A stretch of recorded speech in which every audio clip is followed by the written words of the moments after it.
Hello, children. Welcome to another session of Children's Liturgy. Today, we celebrate the fourth Sunday of Easter. The main message in today's Gospel is the Good Shepherd. Let us listen to the Gospel reading. One day Jesus said, I am the good shepherd, who is ready to die for his sheep. A man who is hired to look after the flock does not really care about it, because he knows that the sheep do not really belong to him. When the hungry wolf appears, the man runs away, and the sheep are worried or scattered. I know each of my sheep by name, and they know the sound of my voice. They will always follow me, and I am ready to give up my life for them.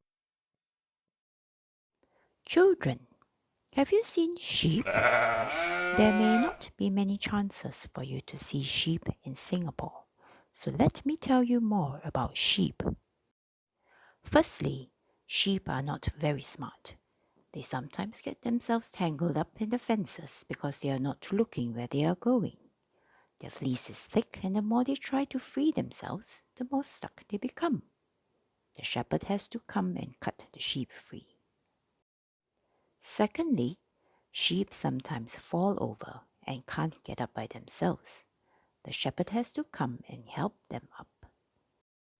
Thirdly, sheep don't always pay attention to where they are going. They tend to follow other sheep and wander off. Sometimes they wander so far off they get lost.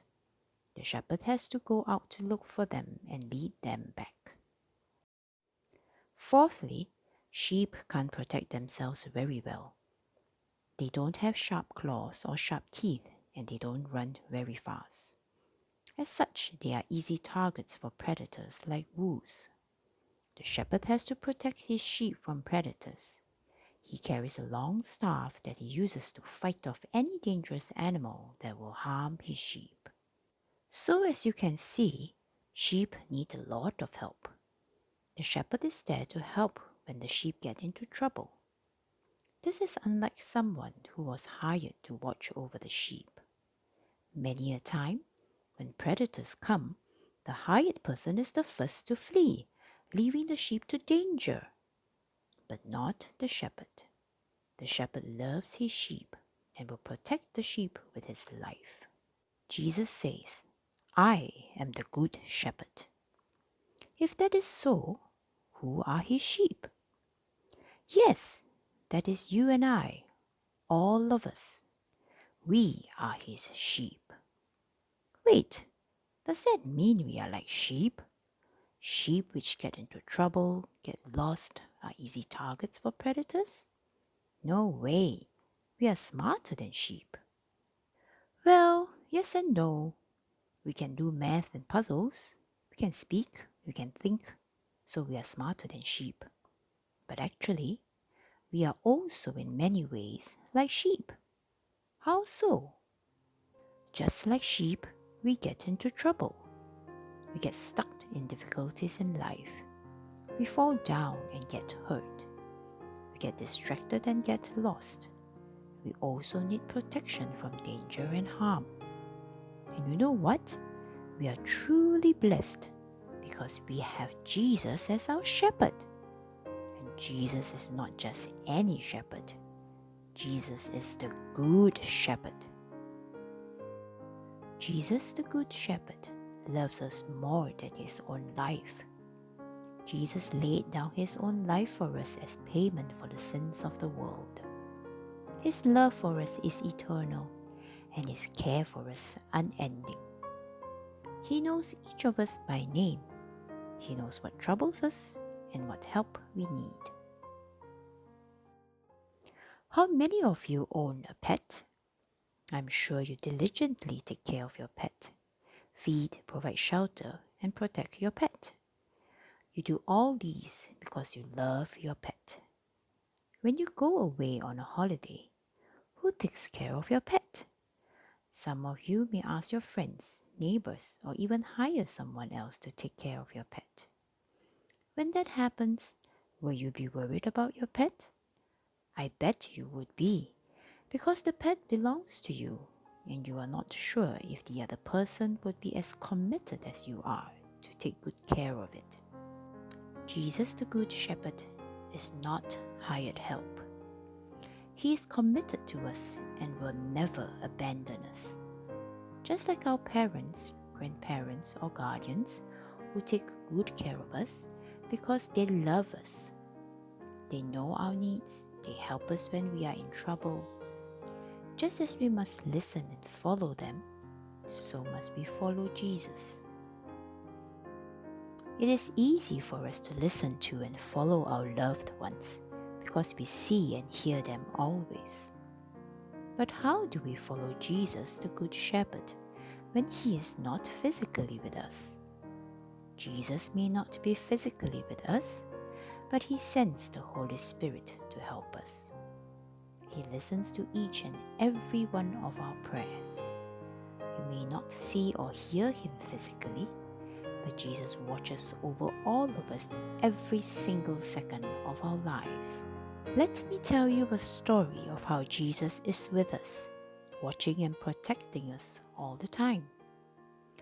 My family and I were on a holiday in New Zealand 2 years ago.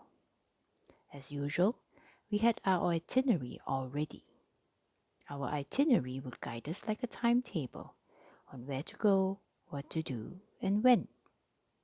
We were very much looking forward to our holiday. When we arrived, the weather was great, but on the third day, it rained very heavily. That rainy day, we were driving through a mountain range when suddenly there was a landslide ahead of us, covering half the road. We stopped our car, wondering if we should continue on or turn back.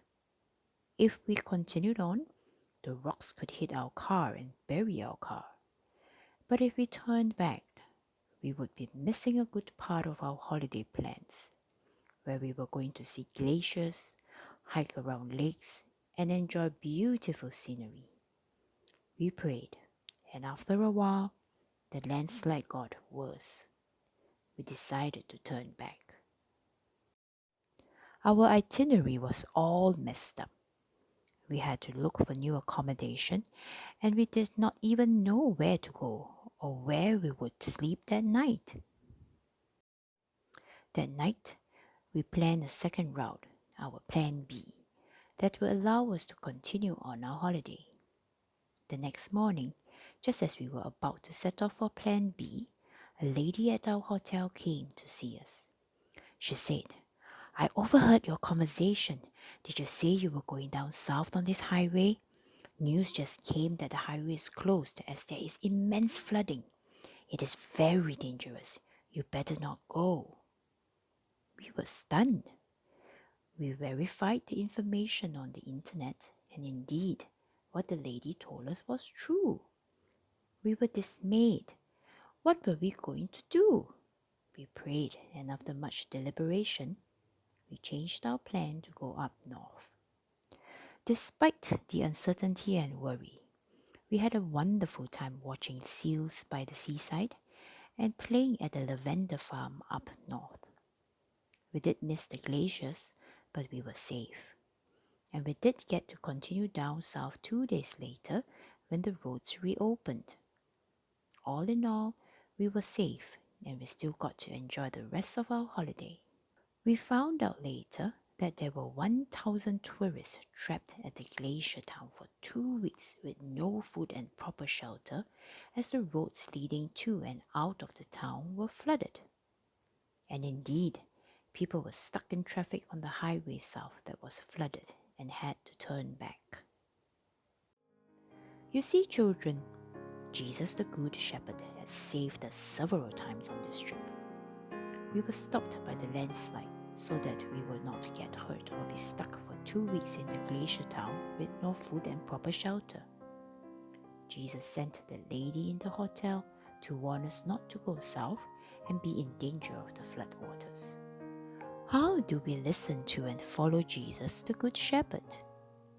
How do we recognize Him amidst the distractions and dangers in our lives? The answer is simple. The sheep listen to their shepherd and follow him every day. When they get lost, they know to follow their shepherd when he calls. Likewise, do you prioritize Jesus every day?